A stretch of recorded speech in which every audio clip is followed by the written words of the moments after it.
Hey guys, Kulprit here, and today we want to talk about something that DICE has done really well for Battlefield 4, a function that I really enjoy, and that I wanted to share with you guys because it's something that you guys should absolutely be taking advantage of, because when you do it correctly and you do it actively, you're going to have a tremendous advantage over your opponent, and that is the squad leader feature.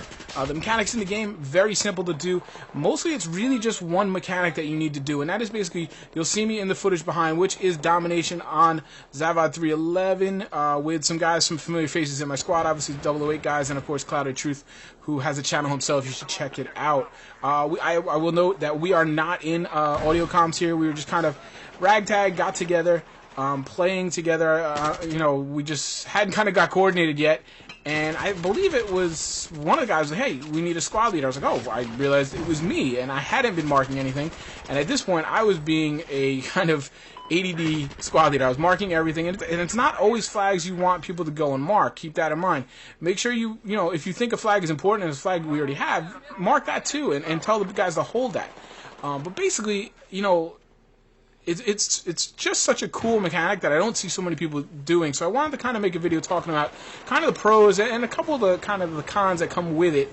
But first, I mean, it's great for team play and coordination. When you're not able to be in audio comms on TeamSpeak or in an Xbox party or whatever, but even if you are, you should still be using this function because it gives you a ton of points. I mean, it's almost like power leveling. It's like boosting almost, because I mean, especially as a squad leader, you get so many bonuses when people just attempt to follow an order.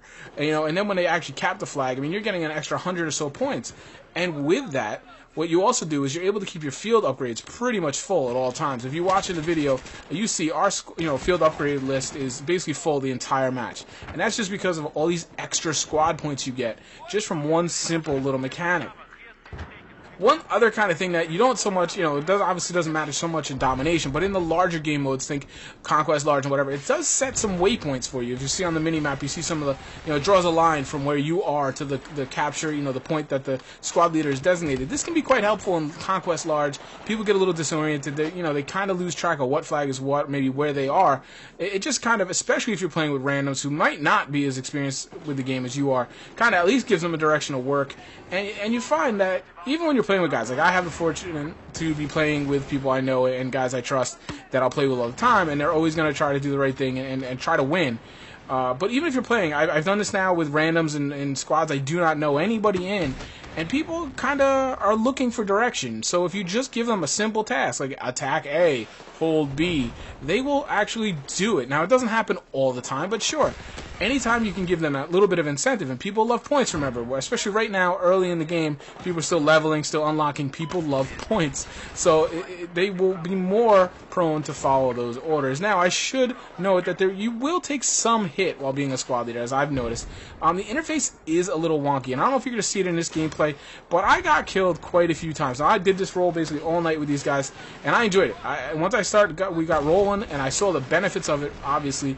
I was just kind of like, I want to kind of keep using this, get the ins and outs of it, so I can do a video and share it with you guys. The biggest thing is, it can be frustrating. Now, basically what you do is you look at the objective, and you hit the spot button. On PC, it's Q. On, the consoles, I think it was like select, or whatever it is. I have not played in a while.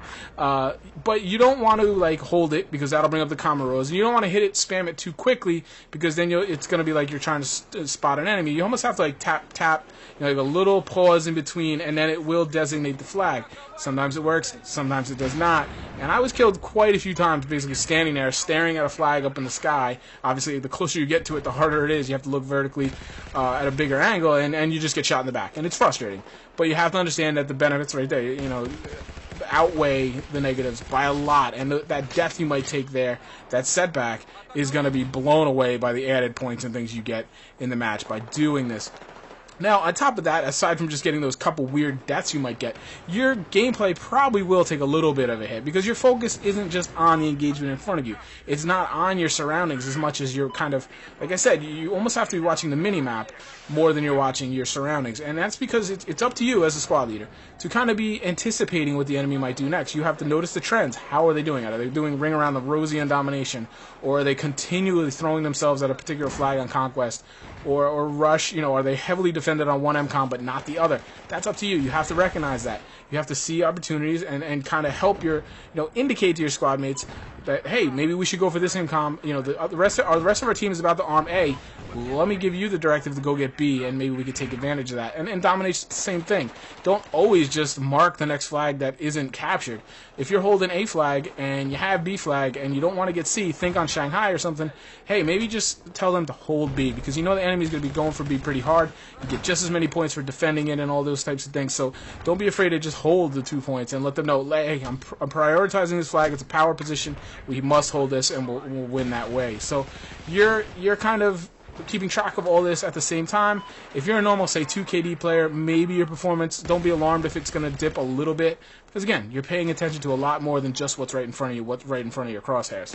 Now, with that said, I do think that's actually quite a fair balance. I think there should be a price for being a squad leader. Leadership is not easy. Keeping track of those extra variables are not easy. It shouldn't be for everyone. I think it should be another kind of, not class, but another responsibility or role that could really kind of differentiate players in this game. And it's one that I plan to actually use a lot, and I think any competent player really will end up using this a lot, because it's literally free points. You're going to go capture that point anyway. You might as well get the extra 50 to 100 to whatever points while you're doing it. Now, I get asked all the time on comments and things, how do I get players to play like a team? I don't get to play with people. I'm not fortunate enough. And people just play randomly and they snipe from the roofs. Well, first thing you should do is you should look for a better squad. If that's all people are doing, you should just be, just play with someone else. That's the beauty of it. If you aren't playing with anybody you're not tied to that squad. You can switch whenever you want to. Look for a squad, first of all, that is active, that has a lot of kills and deaths. Doesn't really matter if they got a 3 or 4 KD. They could be a 1 KD, but if they have a lot of kills, a lot of deaths, that shows that they're in the fight. They're up on the objectives, because that's where you're going to get kills. That's where you're going to die. If someone, everybody else on the server is like 15 and 15-ish, and some guy's 10 and 0, well, watch out, because chances are that guy's sniping or doing something cheeseball like that. But find a good squad that's active. Try to get in there if you can, and then work your way to squad leader. And then, if you have these active guys, just start giving them directives. You'll be surprised at how often they will actually go towards that way. A lot of times people get 2 caps. They don't really know what to do next. If you have them and you're giving them directives as squad leader, they will a lot of times follow them. And lastly, what you should do if you're trying to get a squad that you want to be active, you want a PTFO, but you're having a really bad day, just start your own squad, start kicking ass.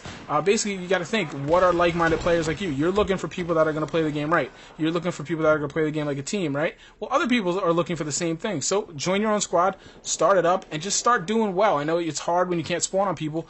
Get on the objective, cap it, get some points, heals, revives, but just get to the top of the leaderboard. People are going to see that. Of course, having a positive KD is always attractive to other players, and you'll find that those like-minded people will tend to start joining on you. It's not going to happen in a minute. It's not going to happen maybe even in one match. It might be third or fourth match before you start seeing results and start realizing that you kind of have a decently rounded squad now, and you're getting a lot more done. And that's when you should really kick in the squad leader functions, and you'll see the kind of whole kind of squad start to gel just a little bit, as much as a random squad can, and you're going to do a lot better, and chances are you're going to win that match, and you're pretty much definitely going to get a squad at that point. So there you go, guys. I just wanted to share that with you. I thought it was something that DICE did really well for Battlefield 4. It was in Battlefield 3, but it didn't work as easily, in my opinion, and there wasn't as much incentive with the field upgrades and stuff to use it. So make sure you give it a shot. Like I said, it's a little wonky. Sometimes it can take some getting used to, but once you have it kind of down, it's really a cool tool. What do you guys think? Let me know in the comments. Do you use this all the time? How do you think they might be able to improve this? That would be pretty cool to see them flesh this out somehow. Let me know in the comments. Open up a discussion. I always like to answer to you guys. And I will talk to you soon, guys. Thanks so much. Take care.